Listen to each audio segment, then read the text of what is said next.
ప్రాంతీయ పార్టీ స్థాయి నుంచి జాతీయ స్థాయిలో టీఆర్ఎస్ పేరు మారుమోగేలా, కేంద్రంలో ఎవరు అధికారంలోకి వచ్చినా తెలంగాణ ప్రయోజనాలకు ఎలాంటి విఘాతం కలగకుండా ఉండేలా, అదే సమయంలో ఫెడరల్ ఫ్రంట్ను బలోపేతం చేసేలా కేసీఆర్ వ్యూహం రచిస్తున్నారు.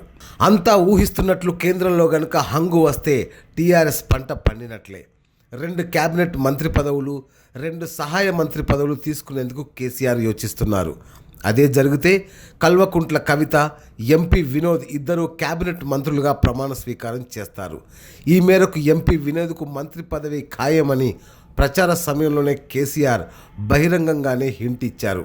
తెలంగాణను తెచ్చిన పార్టీగా గత 5 ఏళ్లలో ఎన్నో సంక్షేమ కార్యక్రమాలు అమలు చేసిన ప్రభుత్వంగా దేశవ్యాప్తంగా పేరు సంపాదించుకున్న టీఆర్ఎస్ తాను అమలు చేసిన సంక్షేమ పథకాల్ని దేశవ్యాప్తంగా అమలు చేయాలని భావిస్తోంది. అందుకే non BJP, non Congress alliance ఒకటి తయారు చేస్తోంది. ఫెడరల్ ఫ్రంట్గా కేంద్రంలో సత్తా చాటాలని కేసీఆర్ భావిస్తున్నారు. 2014లో 11 మంది ఎంపీలను గెలుచుకున్న కేసీఆర్ ఈసారి ఖచ్చితంగా 16 మంది ఎంపీలను గెలుచుకుంటాననే ధీమాలో ఉన్నారు.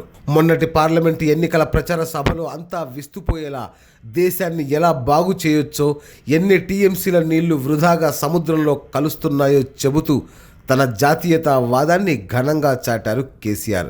సో అయితే ఫెడరల్ ఫ్రంట్ లేదా రాష్ట్ర ప్రయోజనాల కోసం ఎన్డీఏ అయినా యూపీ అయినా వారితో జత కట్టడం, ఇది ప్రస్తుతం టీఆర్ఎస్ అధిపతి కేసీఆర్ వ్యూహంగా రాజకీయ నిపుణులు చెబుతున్న మాట.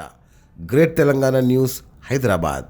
నిరంతర న్యూస్ అప్డేట్ కోసం ఛానల్ ను సబ్స్క్రైబ్ చేయండి. పక్కనే ఉండే బెల్ సింబల్ ను క్లిక్ చేయడం మర్చిపోకండి. అప్డేట్స్ ని మిస్ అవ్వకండి. Thanks for watching. Please like, comment, share. Follow on Facebook, Google+, Twitter, Instagram. For more updates, please subscribe Great Telangana TV.